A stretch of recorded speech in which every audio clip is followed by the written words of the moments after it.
I wasn't born TP9.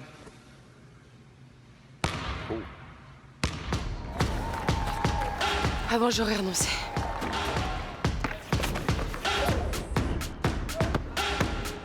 Avant, on n'avait pas 2 étoiles.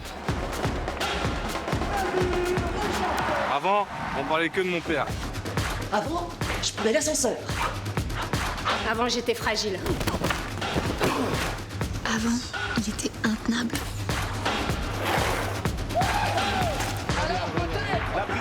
Bah moi avant je croyais pas au miracle.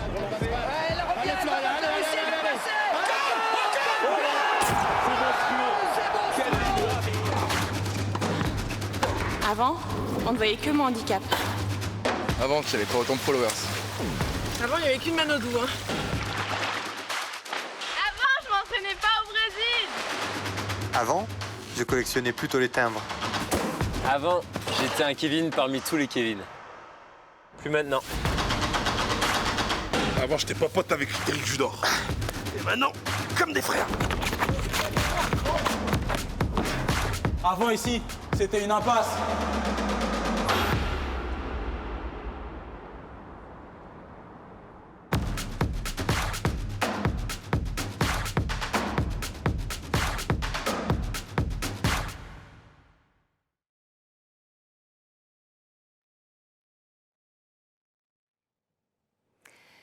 Bonjour à toutes et à tous, merci d'avoir répondu nombreux à notre invitation. Alors nous allons passer 1 heure ensemble, 1 heure à parler d'avenir, un avenir sans masque, sans confinement, sans distanciation sociale, et ça va nous faire du bien. Nous sommes ensemble aujourd'hui pour préparer avec vous ce qui va être un des grands événements pour la région Grand Est, et ce pour les 4 années à venir, les Jeux Olympiques et Paralympiques de Paris 2024.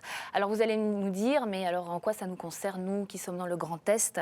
Ces jeux, eh bien, c'est tout l'objet de cette réunion et de cette heure que nous allons passer ensemble. Nous allons vous présenter les dispositifs et les accompagnements que propose la Caisse d'épargne Grand Est Europe dans le cadre des futurs Jeux Olympiques et Paralympiques de Paris 2024.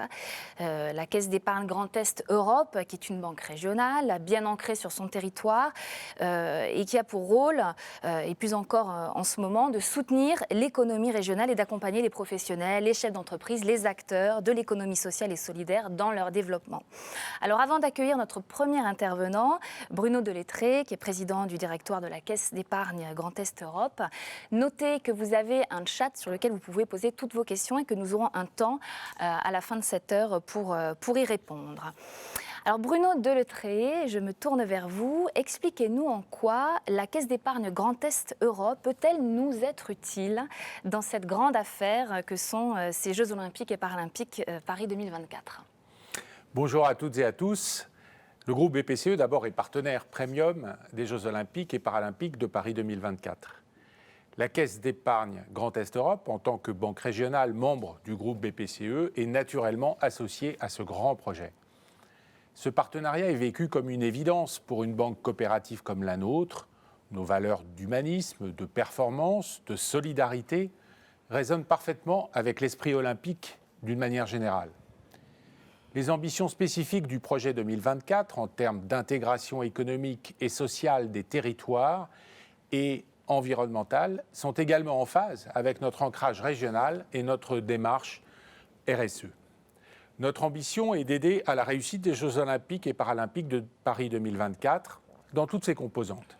La réussite sportive, bien sûr, mais aussi la dimension éducative et solidaire, la réussite économique. Et c'est ce dernier point qui nous rassemble aujourd'hui. Plus que jamais, l'essentiel est de participer et travailler au développement économique de la région Grand Est et de participer à la croissance de nos entreprises et de nos clients régionaux en permettant leur accès à tous les appels d'offres nationaux. De participer enfin aux nombreux projets qui vont nécessairement naître avec les labels Terre de Jeux. La dynamique créée dans ce domaine va permettre à tous les territoires de s'engager pleinement dans cette aventure des JO 2024 et de valoriser notamment les départements du Grand Est. La Moselle et l'Aube sont, par exemple, déjà très impliqués dans des projets d'infrastructure dédiés à l'entraînement des sportifs. Jean-Paul Omeyer, vice-président de la région Grand Est, en charge des sports, qui nous fera le plaisir d'intervenir tout à l'heure, aura certainement l'occasion d'y revenir. Toutes les très petites entreprises, les PME et les entreprises de l'économie sociale et solidaire peuvent être concernées par les appels d'offres autour des Jeux olympiques et paralympiques de Paris 2024.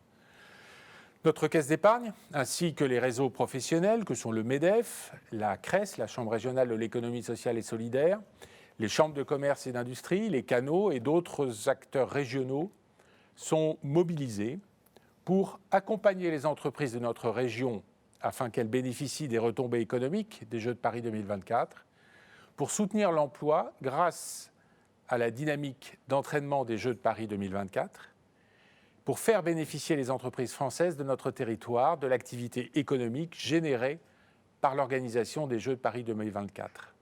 C'est ce que vous présenteront tout à l'heure nos deux intervenants de Paris 2024, ainsi que Jean Poulallion, président de l'UE 57, qui représente Bruno Arcadipane, président du MEDEF Grand Est, et que je remercie pour leur présence. Des centaines d'appels d'offres seront publiés dans les prochaines années par Paris 2024 et la Solidéo, la société de livraison des ouvrages olympiques. Il existe deux outils concrets pour accompagner les entreprises à se saisir des opportunités des Jeux de 2024, la plateforme Entreprise 2024 et la plateforme ESS 2024. C'est ce que vous découvrirez dans quelques instants. Je conclurai en soulignant la capacité de la Caisse d'épargne Grand Est Europe à vous accompagner dans les divers univers de besoins générés par un appel d'offres retenu. Des besoins d'accompagnement, financement court terme ou long terme, des besoins en ingénierie générés par le futur marché. Nous avons des experts qui sont à votre disposition. De plus, en tant que premier financeur de l'économie sociale et solidaire, la Caisse d'épargne soutient le développement de ce secteur, un engagement qui est inscrit dans son ADN, être utile à chacun et à la société. Nous serons bien aux côtés des entrepreneurs qui prendront part aux appels d'offres. Je vous souhaite un excellent webinaire. Merci Bruno Delettré. Alors, nous allons maintenant nous tourner vers les représentants de Paris 2024 qui sont avec nous cet après-midi et qui vont concrètement évoquer les opportunités économiques que représentent ces Jeux pour vous, chefs d'entreprise et acteurs de l'économie sociale et solidaire. Alors, avec nous, Gilles Verdure, bonjour. Vous nous entendez ? Ravi d'être avec vous. Vous êtes manager attractivité économique, sociale et territoriale chez Paris 2024 et vous allez nous parler de la stratégie héritage. Qu'est-ce que c'est ? Tout à fait. Juste quelques instants avant la stratégie héritage, j'aimerais évoquer avec vous quelques éléments concrets concernant l'événement. En juillet 2024, nous allons accueillir 206 délégations, 15 000 athlètes, près de 20 000 journalistes. C'est l'équivalent à peu près de 40 championnats du monde en même temps. C'est donc un événement sans commune mesure avec ce qu'on connaît habituellement dans l'événementiel sportif et qui nécessite, au-delà de l'implication d'une ville hôte et des sites de compétition, l'engagement de tout un pays, l'engagement de toutes les régions. Mais au-delà de cette nécessité, c'est aussi notre ambition d'embarquer dans l'aventure l'ensemble des territoires, l'ensemble des régions et l'ensemble des acteurs économiques locaux derrière cette stratégie héritage dont vous parliez. Donc, si vous voulez bien, concrètement, je vais vous la décrire, cette stratégie héritage. Elle repose sur deux leviers. Le premier, on l'a vu dans le film tout à l'heure, et M. Delettré l'a évoqué également, les valeurs du sport sont très importantes pour nous pour faire évoluer la société française. Le sport peut beaucoup de choses, effectivement, et ces valeurs d'humanisme, de performance collective, souvent, nous souhaitons les faire porter dans la stratégie héritage à travers des questions de santé, des questions d'engagement civique, des questions d'égalité, des questions d'éducation aussi. Nous travaillons beaucoup avec l'éducation nationale, notamment sur la mise en œuvre de la semaine olympique et la paralympique au mois de février de chaque année. Et donc, de ce point de vue-là, nous souhaitons une nouvelle place du sport en France dans la société et pouvoir œuvrer à travers la mise en œuvre de cet événement pour faire en sorte que ça puisse se décliner sur l'ensemble de ces sujets. Ça, c'est la première chose. La seconde chose, ça concerne plutôt la livraison des Jeux. Et là aussi, ça a déjà été évoqué sur la question des marchés, dont Sylvain Chamoin s'emparera juste derrière moi au niveau de la direction des achats de Paris 2024. Qu'en est-il en matière de livraison des Jeux ? il y a un certain nombre d'engagements qui ont été pris par Paris 2024, à la fois sur les questions environnementales. Et très concrètement, ça veut dire quoi? Ça veut dire que, par exemple, en matière de stratégie héritage, on a pour objectif, par exemple, d'avoir une neutralité carbone 2 fois plus performante que ce qu'elle n'était à Londres en 2012. On a pour objectif de travailler sur les questions de biodiversité. On a pour objectif de travailler sur les questions d'alimentation durable. Compte tenu des montants dont je vous parlais tout à l'heure, vous voyez un peu ce que ça peut signifier pour se préparer le plus tôt possible, 4 ans avant l'événement.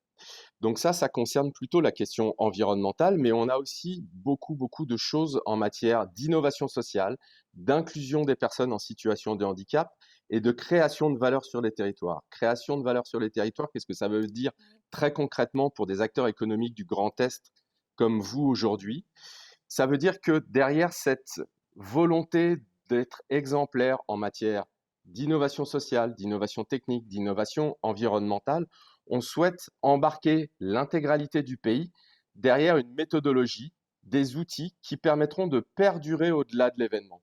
C'est-à-dire qu'avec tout ce qu'on met en place et qu'on va vous décrire cet après-midi, l'ensemble de ces outils, l'ensemble de cette méthodologie pourra perdurer dans la mesure où effectivement, nombre de collectivités locales se sont engagées sur la labellisation des terres de jeu. Nombre de collectivités locales, 62 sur le Grand Est parmi les 415, se sont engagées sur le centre de préparation au jeu.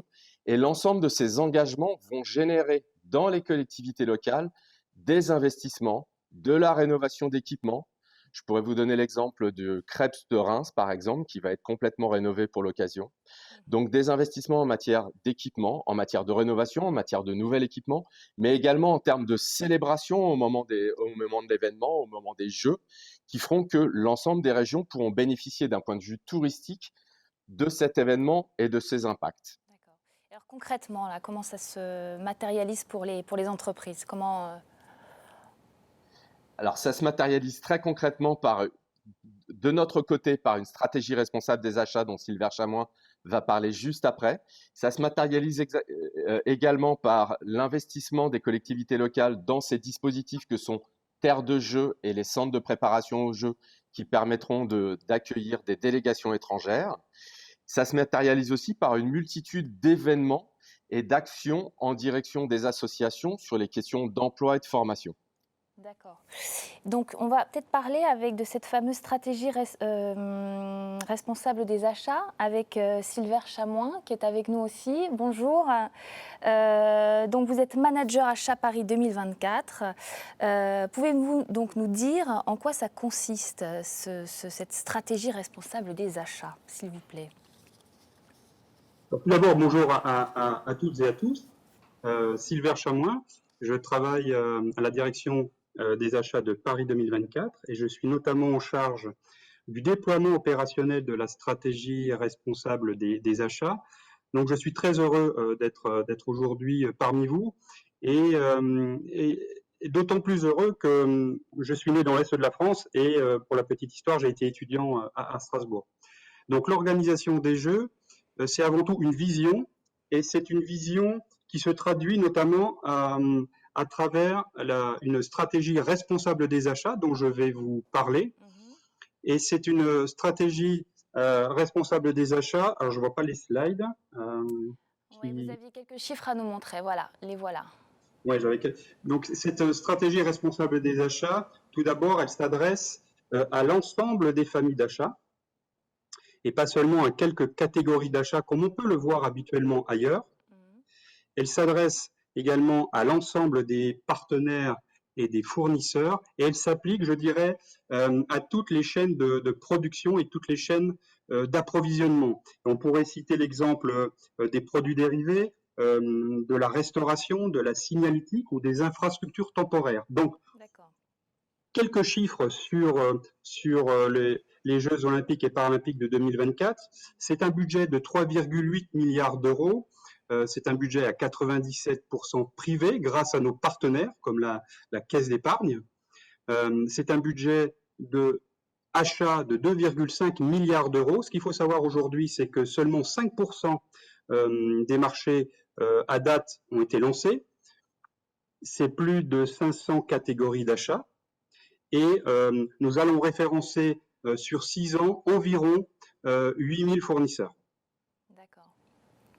Et donc, vous nous parliez d'engagement, de 5 engagements. Est-ce que vous pouvez nous détailler tout ça? Oui, en fait, la stratégie responsable des achats s'articule en fait autour de 5 grands engagements qui représentent en fait 5 engagements, 5 critères extra-financiers que nous intégrons dans nos appels d'offres pour évaluer les prestataires et les entreprises qui répondent à ces appels d'offres. Donc, il y a 5 engagements qui sont en fait pondérés et priorisés en fonction de la nature de l'achat. Donc, tout d'abord, le premier pilier qui concerne l'économie circulaire et la capacité des entreprises à proposer des solutions en matière d'éco-conception ou d'approvisionnement responsable, par exemple. Le second pilier, et donc il va arriver, voilà, concerne la neutralité carbone et la préservation de l'environnement. Gilles Verdure en a dit quelques mots tout à l'heure. Et je dirais la capacité des entreprises à mettre en place des actions pour réduire l'empreinte carbone de leur activité ou tracer leurs matières premières ou optimiser leur consommation d'eau et d'énergie. Alors j'ai un écho de mon côté. Concernant, il y a un pilier qui se trouve au cœur de notre stratégie responsable des achats, c'est l'innovation sociale et la capacité, je dirais, des entreprises à mettre en place des actions d'insertion en faveur des publics les plus éloignés de l'emploi. Et là, je veux parler des moins de 26 ans, je veux parler des personnes qui ont plus de 50 ans également, qui ont du mal à retrouver du travail. Je veux parler des personnes qui sont reconnues en qualité de travailleurs handicapés ou les personnes qui habitent des quartiers prioritaires de la ville. On s'intéressera également derrière ce pilier aux conditions de travail et aux conditions de formation des salariés, des prestataires avec lesquels on envisage de travailler. Ensuite, le quatrième pilier concerne l'inclusion de personnes en situation de handicap. On a voulu en faire un pilier à part entière, parce que généralement, il se trouve derrière l'innovation sociale. Là, on a voulu en faire un pilier à part entière. Et derrière cet engagement, on retrouve 3 volets. Le volet de l'accessibilité universelle, le volet de l'emploi et le volet de la sensibilisation au monde du handicap. Donc ça, c'est vraiment un engagement très fort du côté de Paris 2024, l'inclusion de personnes en situation de handicap. Le dernier pilier, et Gilles Verdure en a dit quelques mots tout à l'heure, c'est la création de valeur sur les territoires, avec cet objectif d'encourager la formation de groupements entre des grosses entreprises et des plus petites, encourager également le recours à l'économie sociale et solidaire, et également le recours au secteur du handicap ou de l'insertion. Très bien. Et alors, dans quel secteur, quels sont les secteurs d'activité concernés par cette préparation des Jeux de Paris 2024 ? Alors, il va y avoir des opportunités locales, et notamment dans l'Est, dans de nombreuses grandes familles d'achats. Donc, on va vous présenter la cartographie des achats de Paris 2024. On retrouve 17 grandes familles. Parmi elles, on retrouve le secteur de la restauration, la logistique, le marketing, la communication, tout ce qui tourne autour des technologies, les prestations intellectuelles, la sécurité-sûreté, les services généraux, les prestations de production événementielle, et les infrastructures temporaires et le transport, pour ne citer que ces familles. Et alors là, en 2021, quelles familles d'achats vont être concernées en premier, là, tout de suite ? Donc, l'année prochaine, plusieurs marchés vont être lancés. Il y a des appels d'offres qui vont être lancés dans différents secteurs. Donc, les principaux secteurs en 2021 sont la restauration, notamment du village olympique et paralympique et du village des médias, le nettoyage et la gestion des déchets, la logistique, avec la gestion d'entrepôts et des prestations de manutention et de stockage, et une famille qui concerne les produits dérivés. En 2022, nous aurons des prestations comme la sécurité, sûreté, le transport de personnes, les équipements sportifs, les produits dérivés, les travaux du village des médias et les prestations de fourniture d'infrastructures de grande taille. D'accord. Et donc, là, moi, je suis chef d'entreprise. Comment j'accède à ces appels d'offres Alors, il y a un réflexe, le premier réflexe à avoir, on en a parlé un peu tout à l'heure et ça va être détaillé juste derrière, ce sont deux plateformes. Nous avons de notre côté créé deux outils qui sont deux plateformes, ESS 2024 et Entreprise 2024. Moi, le premier conseil que je donnerais aux entreprises, aux TPE, PME de l'Est de la France, c'est de vous référencer sur ces deux plateformes. Déjà, pour vous faire connaître et gagner en visibilité, et ensuite pour être connecté à l'écosystème des jeux, qui n'est pas simple, et éventuellement être accompagné si vous le souhaitez.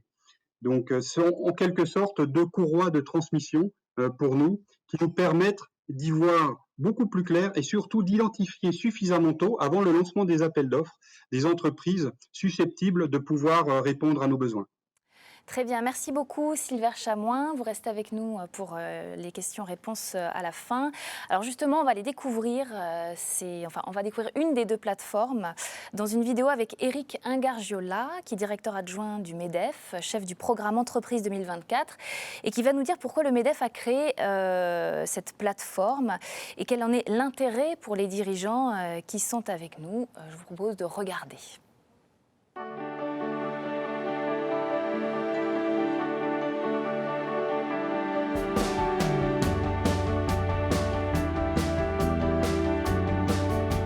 Entreprise 2024, c'est quoi?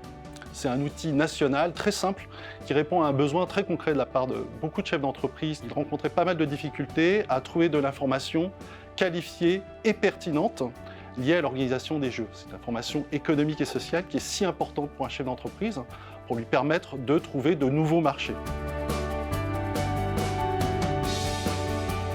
Entreprise 2024 met à disposition des entreprises, des chefs d'entreprise qui sont abonnés à cette plateforme, tout un tas de services. Le contenu de cette plateforme est assuré par les partenaires officiels de cet outil, au premier rang desquels figure le comité d'organisation des Jeux, Paris 2024, et puis aussi la Solideo, la société de livraison des ouvrages olympiques. Ces deux principaux partenaires nous fournissent toutes les informations relatives aux appels d'offres qui sont passés dans le cadre de l'organisation des Jeux. Tous les appels d'offres qui rentrent dans l'organisation des Jeux figurent sur la plateforme, des informations économiques et sociales, mais aussi d'autres outils, comme par exemple un agenda qui va permettre aux chefs d'entreprise de savoir si autour de lui, dans sa région, des ateliers pratico-pratiques sont organisés pour l'aider à répondre à ces appels d'offres, par exemple. Mais également un outil de sourcing à disposition des entreprises pour que ces entreprises puissent faire connaître aux donneurs d'ordre ces innovations, ces avantages concurrentiels pour permettre là aussi de remporter les marchés. La particularité de Paris 2024, de ces Jeux Olympiques de Paris 2024, c'est que ces Jeux sont organisés effectivement en grande partie sur la région parisienne, mais plusieurs régions vont aussi solliciter dans le cadre de l'organisation. Il y a plein d'appels d'offres qui sont lancés à un niveau national.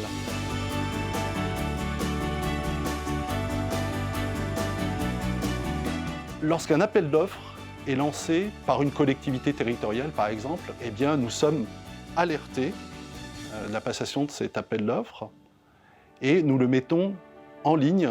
Un chef d'entreprise inscrit sur Entreprise 2024 aura donc accès à l'ensemble des appels d'offres lancés par l'ensemble des collectivités intéressées par les Jeux sur l'ensemble du territoire national. Il n'aura pas à chercher, il gagnera un temps très très précieux pour lui.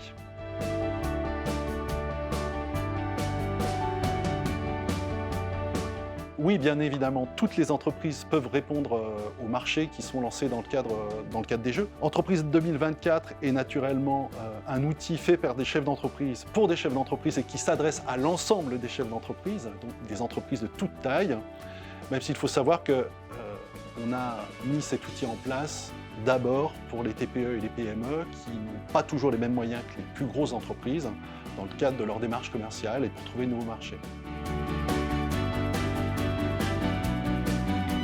Répondre à un appel d'offres est une chose qui peut paraître compliquée pour une TPE ou une PME. Mais on a coutume de dire qu'un chef d'entreprise seul est toujours mal accompagné. Alors, un conseil, si répondre à un appel d'offres peut vous faire peur, n'hésitez pas à consulter les réseaux d'accompagnement qui sont tout autour de vous et qui se feront un plaisir de vous aider dans cette démarche.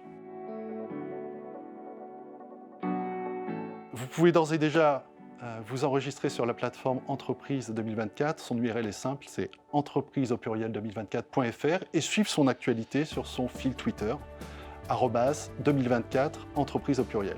Ce fil Twitter vous permettra d'avoir une veille pertinente sur tous les appels d'offres qui sont lancés sur la plateforme, en temps réel. Vous avez une question, un renseignement, n'hésitez pas à nous contacter via l'adresse mail suivante, contact@entreprise2024.fr.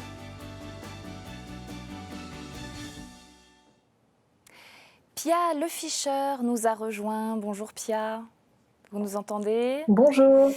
Vous êtes chef de projet chez ESS 2024 et vous représentez une autre plateforme, ESS 2024. Donc, en quoi ces deux plateformes sont-elles complémentaires? Alors, tout d'abord, je vous remercie de m'avoir invité à participer aujourd'hui. Je suis désolée de ne pas pouvoir être en présentiel, mais on va tâcher néanmoins de vous diffuser un maximum d'informations. Si ces plateformes sont déjà complémentaires, c'est parce que, comme vous l'avez vu dans la vidéo, il y a une plateforme Entreprise 2024 qui est dédiée aux TPE et aux PME, et ESS 2024, dont je présenterai les services dans quelques instants, qui est davantage dédiée aux entreprises de l'économie sociale et solidaire. Néanmoins, ça serait peu constructif d'opposer les deux. Je pense que de manière globale, c'est intéressant de faire travailler ces différentes familles, ces différents types d'entreprises ensemble, et c'est particulièrement vrai dans le cadre des jeux où nous accompagnons notamment différents types d'entreprises, ESS, TPE, PME, à se rassembler pour répondre ensemble au marché. C'est ce qui s'appelle constituer des groupements. C'est avantageux pour les structures de l'ESS qui vont du coup pouvoir se positionner sur des appels d'offres auxquels elles n'auraient pas eu accès sinon. Et c'est avantageux pour les TPE, les PME, voire les plus grandes entreprises qui du coup vont pouvoir apporter une valeur sociale supplémentaire à leur offre, ce qui est valorisé comme l'ont présenté Gilles Verdure et Sylvain Chamois de Paris 2024 juste avant. Enfin, je crois que pour le coup, les groupements, c'est quelque chose qui plaît aux donneurs d'ordre, mais là, je parle sous le contrôle de Sylvain Chamois, qui pourra y revenir tout à l'heure dans le temps de questions-réponses. Donc, on travaille beaucoup ensemble. Les deux plateformes travaillent beaucoup ensemble. Voilà, c'est ce qu'il faut retenir. D'accord. Alors, je crois que vous avez des slides à nous montrer. Hein. Je ne sais pas si vous les voyez. Est-ce qu'ils apparaissent? Non, je ne les vois pas. Alors, voilà. Ça, c'est le premier. Et j'aimerais... Voilà, on y est. Alors, qu'a-t-elle de spécifique, votre plateforme, Pia? Alors, quand je disais que les plateformes étaient complémentaires, c'est aussi au niveau des services. Vous l'avez vu dans la vidéo d'Eric Ingergiola, l'entreprise 2024 va vous apporter de l'information sur les appels d'offres en tant que tels et vous permettre notamment d'aller consulter les dossiers des marchés en tant que tels pour pouvoir y répondre. Nous, chez ESS 2024, on propose cette information, mais on propose également des services d'accompagnement. Ce que nous avons de spécifique, c'est que nous sommes la première plateforme qui propose d'un côté de conseiller les donneurs d'ordre sur la manière d'écrire les marchés pour qu'ils soient justement faciles ou en tout cas plus propices au positionnement des entreprises de l'ESS. Et puis du côté des entreprises, nous les accompagnons aussi, et je vais détailler les services juste après, pour qu'elles puissent accéder facilement au marché des jeux. Et ça passe par un outil, le sourcing, comme vous avez pu le voir sur la slide précédente. C'est pour ça qu'on vous incite dès maintenant à vous inscrire sur les deux plateformes. Là encore, vous aurez une démonstration juste après. Quels sont ces services? Je veux bien qu'on remette la slide avec la frise chronologique, s'il vous plaît. Donc cette petite frise, elle vous présente tout ce qui se passe le long de la vie d'un marché. Très concrètement, nous, notre objectif, c'est de faire en sorte qu'il y ait des entreprises de l'économie sociale et solidaire qui puissent se positionner pour répondre à l'ensemble des marchés. On n'y arrive pas encore tout à fait parce que tous ne sont pas forcément propices au secteur d'activité sur lesquels se positionne l'économie sociale et solidaire, mais on progresse. Et ça passe notamment par faire en sorte de lever tous les freins qui ferait qu'une entreprise ne réponde pas. Or, on sait que pour les TPE, les PME, les ESS, globalement pour les petites entreprises, accéder au marché public, ce n'est pas forcément facile, parce que ce n'est pas forcément facile de passer du temps et de mobiliser ses équipes quand on n'est pas sûr de gagner à la fin. Donc concrètement, quand un marché est publié, nous, on va commencer par le diffuser largement à toutes les structures qui sont concernés par le savoir-faire demandé dans le marché. Donc si par exemple c'est un marché de production audiovisuelle, ça a été le cas il y a quelques temps, Paris 2024 on a publié un, on va envoyer ce marché avec des explications sur ce qu'il contient, ses exigences, ses conditions, à toutes les entreprises référencées dans notre base de données qui travaillent dans la production audiovisuelle. Ça passe du coup par nos outils de communication classiques, les réseaux sociaux, Twitter, LinkedIn, mais aussi notre newsletter. Et puis si jamais vous n'avez pas le temps de faire cette veille, on ne veut pas que ça soit un obstacle et du coup on vous contacte directement en vous proposant d'y répondre. Si en tant qu'entreprise vous êtes motivé pour répondre, là c'est là qu'on va... non, c'est la slide d'avant s'il vous plaît. Là on va commencer à avoir potentiellement différents obstacles. Soit vous y connaissez rien au marché public et dans ces cas-là on va déjà vous expliquer comment ça marche. On a des fiches ressources pour cela. Soit au contraire, vous y connaissez bien, mais vous allez juste avoir besoin de quelques conseils techniques, juridiques, pour pouvoir vraiment apporter la réponse la plus adéquate. Soit vous allez avoir besoin de vous connecter à d'autres entreprises pour pouvoir proposer une réponse en groupement. C'était l'exemple dont je parlais en introduction, et là encore, on va vous accompagner à le faire. Ensuite, vous allez déposer votre réponse. On va stresser avec vous, on va attendre, et puis quand le marché sera notifié, si jamais vous êtes titulaire, si jamais vous le gagnez, on va jusqu'à vous accompagner dans la bonne exécution de ce marché pour être sûr que le donneur d'ordre soit satisfait, parce que sinon tout le travail réalisé avant aurait été un peu contre-productif. Voilà. D'accord. Alors comment faire pour bénéficier de tous ces merveilleux services ? Alors, je crois qu'il reste une ou deux slides. Voilà, statistiques. Donc, tous les services, normalement, ils s'affichent correctement. Vous les retrouvez résumés ici, de l'information, de l'accompagnement, de la valorisation si vous gagnez. Encore une fois, on est là pour limiter la prise de risque liée au fait de répondre à un marché public. Et pour bénéficier de ces services, je veux bien qu'on passe à la slide suivante, s'il vous plaît. Voilà. Du coup, la suivante, je reviendrai sur celle-là juste après. Merci beaucoup. Voilà, c'est très simple. Il suffit de vous référencer sur l'URL qui est affichée en bas de la slide, ess2024.org. On va avoir une petite démonstration juste après.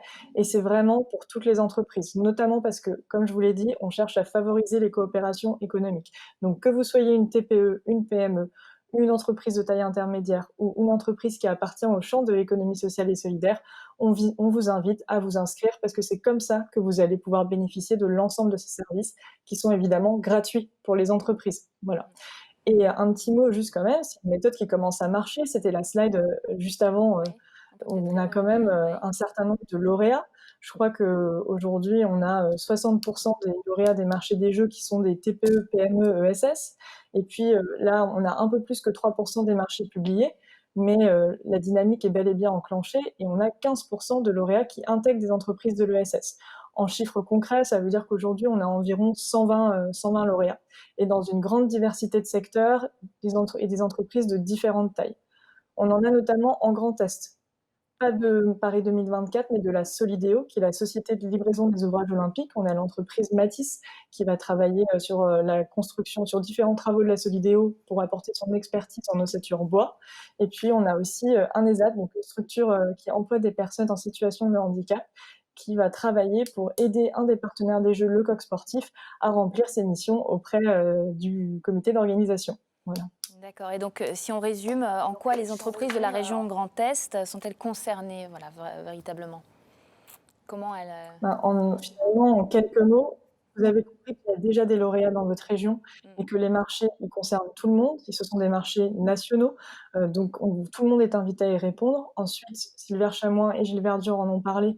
Vous allez aussi avoir des marchés locaux qui sont liés à toute la dynamique autour des jeux qui va être lancée dans la région. Et la région Grand Est n'est pas en reste puisqu'elle est sur le podium des régions en termes de nombre de collectivités labellisées terres de jeux. Et donc là aussi, il va y avoir jusqu'en 2024 un certain nombre d'opportunités qui vont passer par de la commande publique ou par des marchés privés qui vont être diffusés. Enfin, vous avez des acteurs locaux comme la CRES qui ont mis des choses en place, des outils d'accompagnement sur la question de la réponse à la commande publique, des réseaux de l'économie classique aussi, et vous avez 2 plateformes au niveau national, Entreprise 2024 et ESS 2024, et enfin une volonté très forte de la part des donneurs d'ordre, donc vous n'avez plus qu'à oser. Voilà. On va essayer de mettre toutes les chances de votre côté. Alors, j'aimerais bien que vous nous fassiez une petite démonstration pour voir un peu comment s'inscrire sur cette fameuse plateforme ESS 2024. Voilà, on se connecte sur Internet, sur la plateforme. Je crois qu'on peut avoir l'image. Voilà, on y est. Et ensuite, expliquez-nous. Alors là, normalement, Tout à fait. Alors là, normalement, vous êtes sur le site d'entreprise 2024, donc .fr. Il vous suffit d'aller en haut à droite dans Appel d'offres. Voilà, et là, normalement, vous êtes face au questionnaire d'inscription qui prend quelques secondes à remplir. On vous demande des informations très classiques, des coordonnées, votre numéro de SIRET, une adresse, et vous allez du coup pouvoir ensuite accéder au site Entreprise 2024 et à son contenu. Donc, c'est-à-dire au marché que vous allez pouvoir télécharger directement. Vous allez aussi pouvoir chercher des marchés par rapport à votre secteur d'activité. Et puis, comme vous pouvez le voir à droite de la page, il y a le fil Twitter qui est également accessible pour voir les marchés au fur et à mesure de leur parution. Voilà. Très bien. Et tout ça, c'est gratuit. Voilà. Tout ça, c'est gratuit. Et il y a le site ESS 2024 sur lequel vous devez vous référencer aussi. En tout cas, on vous invite à le faire.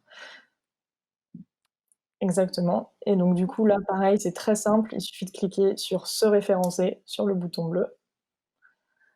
Et là, de la même manière, on va vous poser quelques petites questions. Le but, c'est vraiment d'avoir des informations qualitatives sur ce que vous pouvez faire et pas d'avoir seulement un annuaire. Ces informations qualitatives, elles vont aussi nous permettre de convaincre les donneurs d'ordre des jeux que le savoir-faire existe pour répondre à leurs besoins et que donc ils vont pouvoir écrire ou en tout cas proposer des critères dans le marché qui sont favorables au positionnement de l'économie sociale et solidaire. Donc c'est important de remplir ce petit questionnaire de référencement correctement. On va notamment vous demander au fur et à mesure des étapes dans quel secteur d'activité vous travaillez. On va vous proposer un champ avec des commentaires où vous allez pouvoir préciser. Et puis si jamais vous avez la moindre question, si jamais vous n'êtes pas sûr du secteur d'activité auquel vous devez vous référer, il vous suffit de contacter nos équipes. Maintenant que vous nous connaissez, ne nous lâchez plus. On est vraiment là pour répondre à vos questions et vous accompagner. Donc là, vous pouvez voir sur l'écran la manière dont ça se défile. Je pense que top chrono, se référencer sur les plateformes, ça prend 3 minutes au total, vraiment. Donc vous n'avez rien à perdre.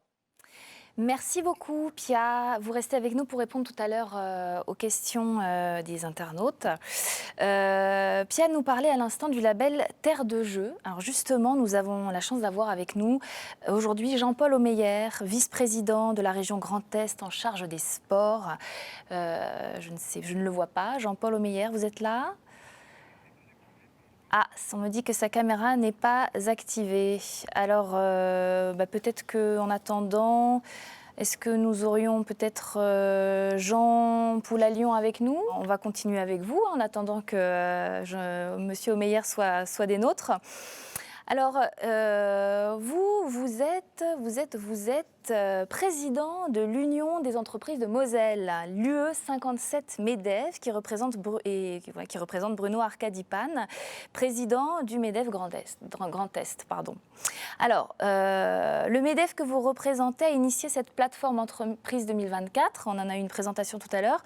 Comment vous, concrètement, allez-vous accompagner vos adhérents sur la région Grand Est ? Bonjour à tous. Nous, clairement, nous allons multiplier toutes les réunions d'information pour que les entreprises puissent répondre aux appels d'offres et créer une cellule à travers une commission constituée de chefs d'entreprise. Je coupe le téléphone que je n'avais pas coupé avec toutes mes excuses. Bien, alors allez-y, continuez.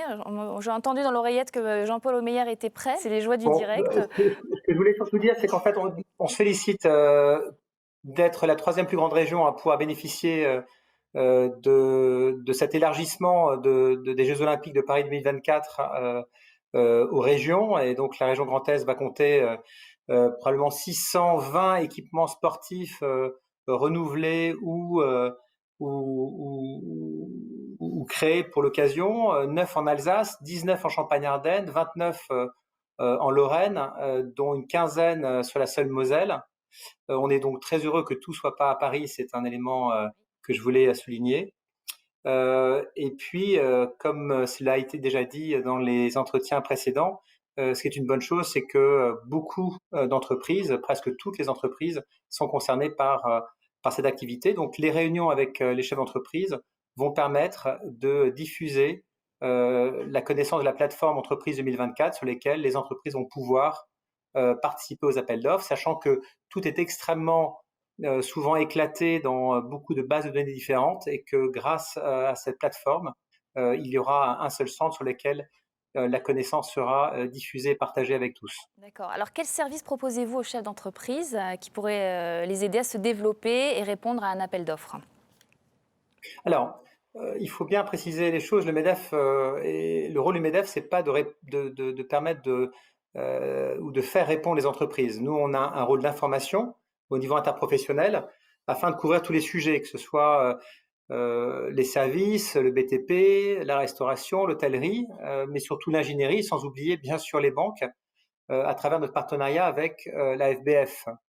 Il est important de préciser aussi que ce projet concerne les entreprises de toute taille. On l'a dit tout à l'heure, les TPE et les PME presque en priorité, les ETI également, sachant que les grands groupes généralement sont extrêmement bien documentés et informés.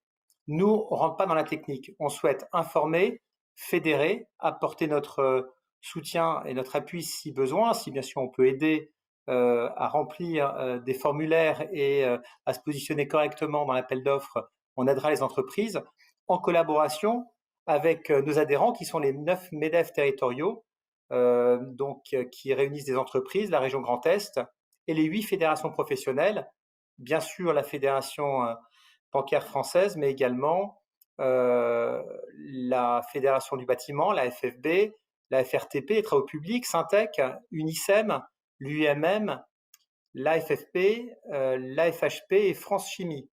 D'ailleurs, juste pour terminer, nous en profitons pour solliciter les fédérations qui souhaiteraient nous rejoindre pour travailler à apporter leur service dans le cadre de ce projet d'envergure et intégrer la commission que nous allons mettre en place. D'accord, alors peut-être on peut conclure sur un conseil pour toutes ces entreprises.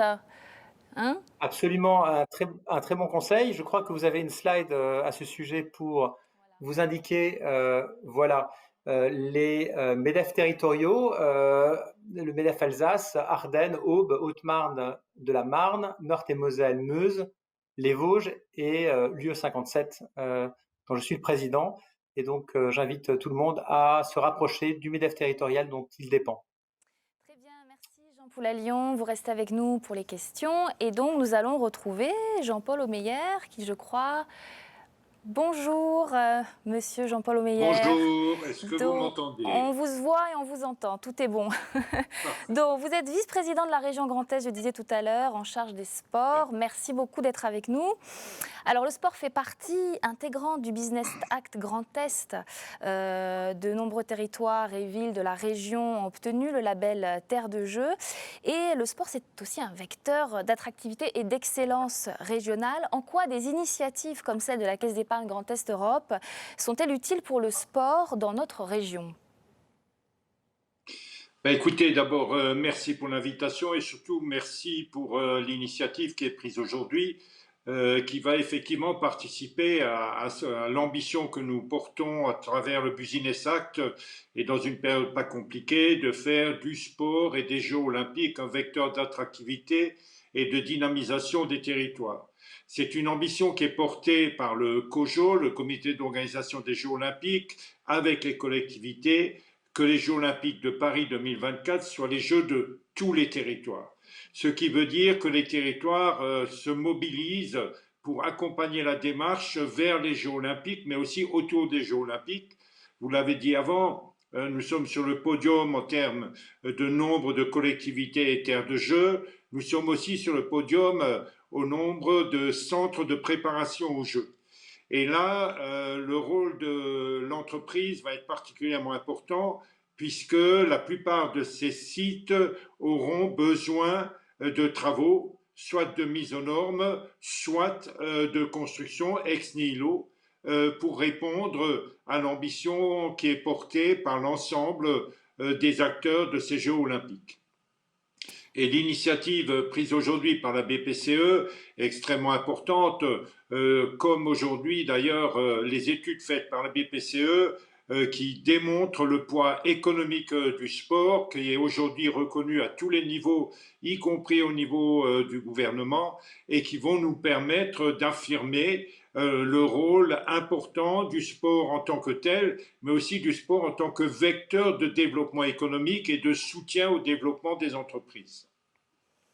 D'accord, donc là on voit, il y a ce fameux site internet faites-vos-jeux.grandest.fr. faites-vos-jeux.grandest.fr où vous trouverez tous les renseignements sur tous les centres d'équipement sportif du Grand Est et vous avez un onglet dans le menu sur les centres de préparation aux Jeux et vous avez une cartographie des 57 sites qui ont été labellisés. Voilà, c'est cette diapo-là qui démontre, alors ce sont les sites, mais à l'intérieur de chaque site, il peut y avoir plusieurs disciplines, donc plusieurs équipements, plusieurs installations qui auront besoin de mise aux normes. Je pense par exemple Vittel qui est prévu pour recevoir les sélectifs pour les Jeux Olympiques en concours complet.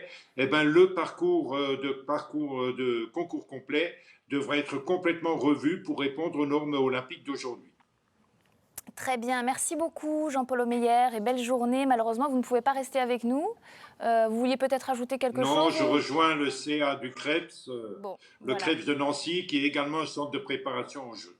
Alors, bonne route. Nous a rejoint sur le plateau Cédric Renaud. Bonjour. Bonjour. Bienvenue. Vous êtes directeur du développement à la Caisse d'épargne Grand Est Europe. Cédric Renaud, Bruno Delettré, tout à l'heure, a indiqué en introduction que la Caisse d'épargne Grand Est Europe serait aux côtés des entrepreneurs qui prendront part aux appels d'offres. Concrètement, comment la CG peut-elle concrètement accompagner les entreprises du Grand Est pour faire de ces jeux une opportunité de business? Alors Amélie, je vais commencer par faire mentir un peu le baron de Coubertin, parce qu'en matière de business, l'important c'est de participer, mais c'est aussi et surtout de gagner, et de gagner des marchés.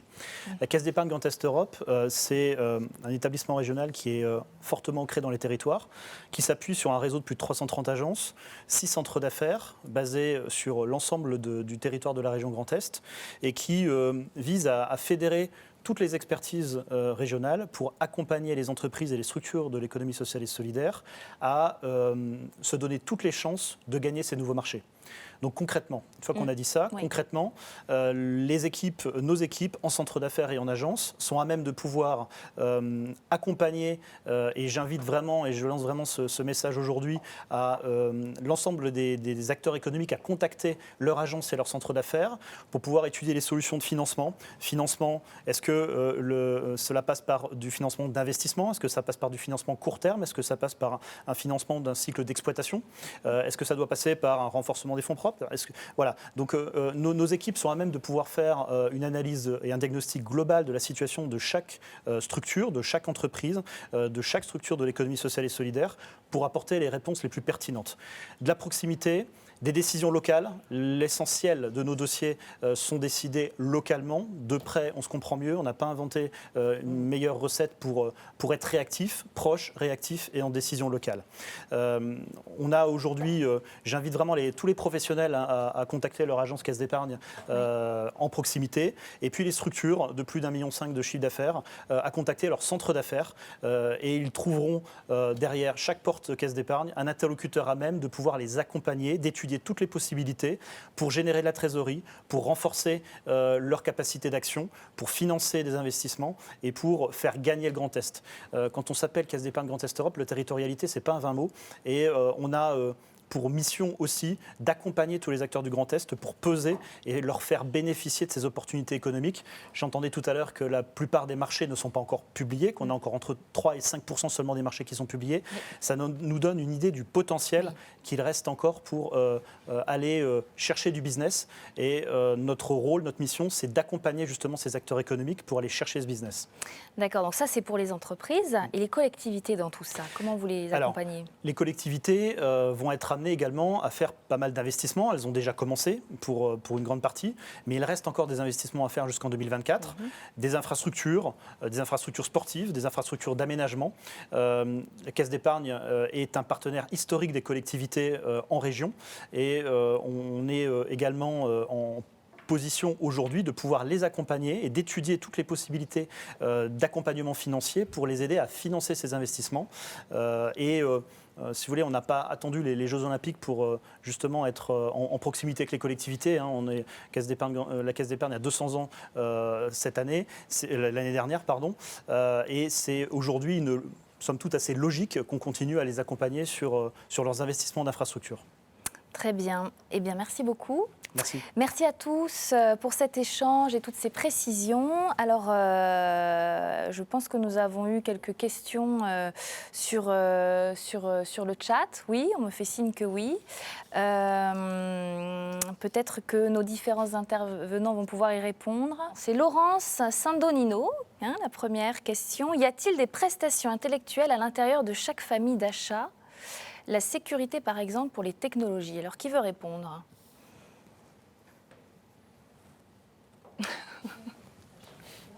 Pierre ? Non, peut-être. Oui. C'est Sylvain, je veux peut-être. Oui, on vous entend, on vous écoute.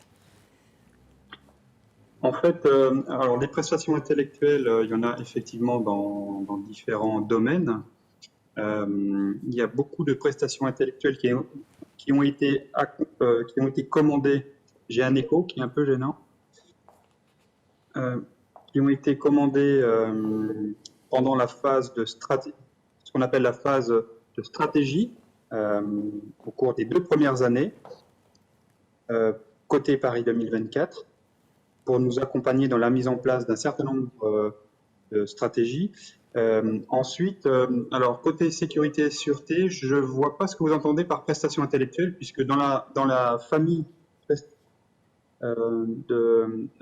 des prestations de sécurité et sûreté, on a d'un côté les ressources humaines et de l'autre le matériel. Alors, est-ce que vous pourriez préciser votre question ? Alors, bon, pour l'instant, on n'a pas la précision. Cela dit, on n'aura pas de toute façon le temps de répondre à toutes les questions parce qu'elles sont nombreuses. Il y aura des réponses qui seront ultérieurement postées sur le site, donc pas d'inquiétude. On va peut-être passer à une autre question. C'est Marie-Cat qui dit comment être informé des appels d'offres. Bon, ça, on en a pas mal discuté là pendant toute cette heure. Donc, il y a ces 2 plateformes, la plateforme Entreprise 2024 et ESS 2024. Sinon, il y a Jop54 qui dit en tant qu'association, ça c'est intéressant, est-il possible de répondre aux appels d'offres ? Alors, qui veut répondre ? Pia, peut-être ? Oui, est-ce que vous m'entendez ? Oui, alors en tant qu'association, est-il possible de répondre aux appels d'offres ? Oui, bien sûr, on a d'ailleurs des associations qui sont déjà lauréates également. Après, peut-être les circulaires complétés, mais dans les faits, c'est évidemment possible. D'accord. Qui d'autre ? Je suis... ça, les startups aussi, j'imagine. Ça, c'est une autre question que nous avons. Alors, Véronique P. qui nous demande, est-ce qu'on peut se regrouper entre mêmes corps de métier ? A priori, oui, dit-elle, dans ce qui vient d'être dit, mais alors comment ? Voilà. Alors, effectivement, il y a différentes manières de se grouper.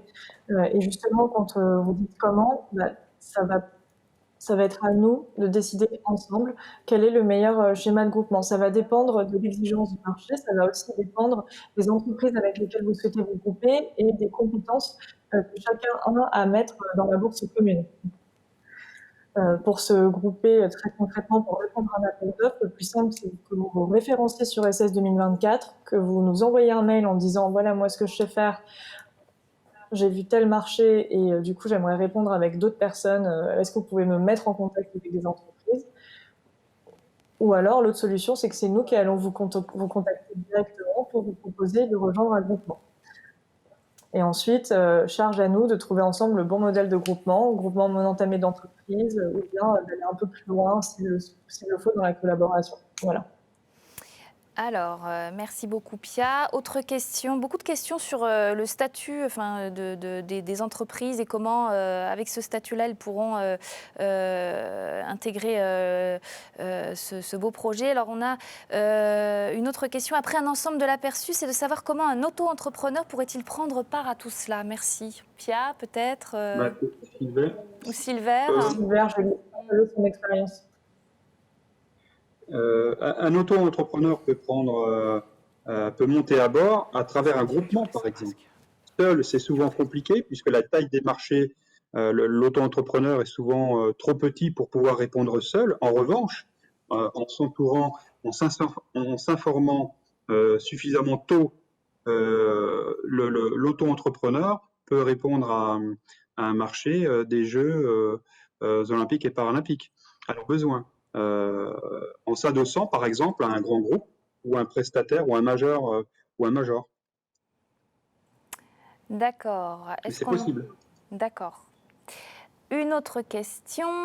Rodolphe B qui dit « Mon entreprise se situe dans l'Aube. Quelle structure de la CG dois-je contacter? Est-ce à Reims, à Troyes ?» Dans l'Aube, nous avons effectivement tout un réseau d'agences. Si on parle d'une structure entreprise, donc j'invite effectivement Rodolphe à contacter une agence en proximité si sa structure fait moins d'1,5 million de chiffre d'affaires. Et si la structure fait plus d'1,5 million de chiffre d'affaires, à contacter le centre d'affaires de Troyes, qui est basé boulevard Gambetta et qui gère les entreprises pour l'Aube et la Haute-Marne. Pour conclure cette réunion, nous accueillons maintenant Christine Meyer-Forlé, mandataire de la Caisse d'épargne Grand Est Europe en charge de la Banque du développement régional. La voici, elle s'installe parmi nous. Bonjour. Bonjour Christine. Bonjour à toutes et à tous. Alors, quels conseils pouvez-vous donner aux entreprises qui nous écoutent? Alors, le premier de mes conseils serait déjà de profiter des opportunités qui se profilent. Alors, je pense que la situation de crise que nous vivons mérite effectivement qu'on s'intéresse à toutes les opportunités de business et c'en est une. Donc, profitez de ce partenariat privilégié de votre banque avec les JO 2024, avec les terres de jeu ici sur nos territoires pour effectivement capter des affaires, capter du business futur. C'est aussi pour nous une autre façon de vous être utile. Donc ça, c'est mon premier conseil. Le deuxième conseil, Cédric l'évoquait tout à l'heure, c'est de prendre contact très en amont, d'échanger très en amont avec nos équipes, avec les chargés d'affaires, pour effectivement veiller au meilleur accompagnement de notre clientèle, qu'elle soit entreprise, qu'elle soit économie sociale. La conclusion de ces marchés va nécessiter effectivement du BFR. Voilà, nous sommes là aussi pour le financer et accompagner notre clientèle. Pardon. Plus globalement, ce que j'aimerais dire aux entreprises, aux associations qui nous écoutent aujourd'hui, c'est que la Caisse d'épargne s'est engagée. Elle s'est engagée pour soutenir l'économie régionale, profiter certes de cette perspective, mais beaucoup plus largement, s'engage auprès des acteurs économiques régionaux, auprès de la région, dans le cadre de son Business Act, pour soutenir l'économie, résister en cette période de crise et rebondir, préparer l'avenir. Donc c'est ce que nous faisons au quotidien. Nous avons pris la décision au mois d'avril dernier, donc au début de cette crise sanitaire, de lancer un vaste programme qu'on a baptisé Restart. Restart, ce sont 10 engagements que nous prenons à l'égard des acteurs économiques régionaux pour les soutenir, effectivement, ces périodes un peu difficiles et surtout pour préparer demain. D'accord. Donc, vous pouvez nous développer un petit peu, nous expliquer comment ça fonctionne tout ça? Bien volontiers. Alors, vous dire d'abord que Restart s'adresse à tous les acteurs économiques. On parle aujourd'hui beaucoup d'entreprises, on parle beaucoup d'associations. Restart s'adresse bien évidemment à eux, mais s'adresse aussi aux collectivités territoriales. On en parle aujourd'hui avec Terre de Jeu. S'adresse aussi aux bailleurs sociaux, s'adresse aussi aux professionnels de l'immobilier. Tous les acteurs qui interviennent créent de la valeur, créent de la richesse, créent de l'emploi sur notre territoire. Parmi ces engagements, il y a bien sûr des soutiens en trésorerie, c'est vital aujourd'hui pour la plupart de ces acteurs face à la situation d'urgence. Mais ce sont aussi des solutions de financement plus pérennes qui visent véritablement à la fois potentiellement à renforcer les structures financières des entreprises et des acteurs économiques, ou encore à financer des investissements de ces acteurs économiques. Je peux vous donner 2 exemples concrets, si vous le voulez. Oui. La crise que nous traversons a largement endetté les acteurs économiques. Il faut savoir que les recours aux prêts garantis par l'État et autres dispositifs de soutien en trésorerie ont fait grimper l'endettement des entreprises de 15% depuis le début de la crise. Évidemment, quand on dit ça, on dit aussi que ça peut fragiliser dans certains cas les structures financières des entreprises. On pose donc un sujet qui est le sujet des fonds propres, qui est le sujet du haut de bilan. Dans ce contexte-là, dans le cadre de Restart, la Caisse d'épargne a jugé utile, a jugé nécessaire d'abonder les fonds régionaux, les fonds d'investissement, et d'abonder ses propres véhicules d'investissement afin qu'il y ait une offre sur le territoire pour accompagner les entreprises dans leur structuration financière, dans leur haut de bilan, pour être plus solides pour affronter l'avenir après cette crise que nous savons difficile et que nous savons rude pour elles. Ça, c'est un exemple. Je peux vous en donner un autre. Restart, c'est aussi, par exemple, une enveloppe dédiée aux investissements productifs réalisés sur notre territoire. Quand on dit investissement productif, on peut parler de relocalisation, par exemple. Il y a quelques exemples déjà préexistants sur notre territoire qui doivent être accompagnés et qui sont accompagnés par la Caisse d'épargne Grand Est dans des conditions bonifiées. Donc voilà des exemples d'accompagnement que nous proposons effectivement à nos clients, aux acteurs économiques du territoire, créateurs de valeur, créateurs d'emplois, ici, chez nous, dans le Grand Est. Au-delà d'être des solutions de financement, Restart, ce sont aussi des solutions diverses face à des problématiques qui se sont exacerbées, révélées pendant cette crise-là. D'accord. Et bon, pour conclure, vous... Peut-être quelques exemples, oui, si vous le permettez. D'accord. Sur des problématiques un peu spécifiques. Je vous donne simplement une illustration. Vous verrez très bien de quoi il retourne. Dans le cadre de Restart, nous avons également développé toute une offre de e-commerce, par exemple. Les acteurs économiques ont été confrontés effectivement à une problématique soudaine. L'essor de l'e-commerce, évidemment la fermeture des commerces a généré ce type d'attitude des consommateurs. Et ces équipements, effectivement, en e-commerce, il faut bien les fournir, il faut bien une offre, il faut bien des prestataires. Et donc, nous avons constitué toute une palette d'offres qui va de la création des sites Internet pour les commerçants qui ne seraient pas équipés jusqu'au paiement sécurisé des achats en ligne. Ça, c'est un exemple. Et puis, je finirai avec un dernier exemple, parce qu'il me tient à cœur, celui-ci. Nous avons déployé aussi ce que nous avons baptisé le prêt à impact. Le prêt à impact a une motivation première, c'est que le rebond soit un rebond responsable et durable. Voilà. Le prêt à impact, il a pour vocation d'encourager nos clients, les acteurs économiques du territoire, à intégrer dans leur stratégie d'investissement des critères sociaux ou environnementaux et qui permettent, quand ces critères sont atteints, quand ces objectifs-là sont atteints par nos clients, de bonifier l'accès au crédit. Voilà, donc c'est ce type de solution que nous avons intégré dans Restart pour répondre aux problématiques du moment, actualisées avec cette crise, il est vrai, des acteurs économiques de notre territoire. Très bien. Et vous êtes donc très impliqué dans l'univers du sport, Oui, effectivement. Alors nous le sommes, le groupe BPCE l'est particulièrement, très investi effectivement dans le monde du sport. Nous sommes les caisses d'épargne partenaires des équipes nationales, à la fois de basketball, de handball, féminin, masculin. Nous avons, nous, à l'échelle de notre territoire, sur le Grand Est, beaucoup de partenariats développés avec des clubs sportifs professionnels ou non, aussi des associations sportives que nous soutenons depuis de nombreuses années, mais aussi en particulier cette année. On sait à quel point le monde du sport est affecté par le contexte que nous rencontrons et ces soutiens sont précieux, me semble-t-il. Et si vous le permettez, pour conclure mon intervention, vous dire que la Caisse d'épargne a décidé, dans le cadre des Jeux Olympiques et Paralympiques de Paris 2024, de soutenir des athlètes, et nous l'espérons vivement, qui seront présents en 2024 lors des JE. Je vous propose de terminer, si vous le voulez bien, ce webinaire, en images avec ces trois athlètes. Je les nomme, c'est Jules Ripstein, Hugo Sommier, tous deux en sport handicap, et Clémence Beretta. Donc terminer en images peut-être avec eux, ça illustre bien le sujet. Et puis remercier tout le monde effectivement pour l'attention et la présence à ce webinaire.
Caisse d'épargne, vous être utile.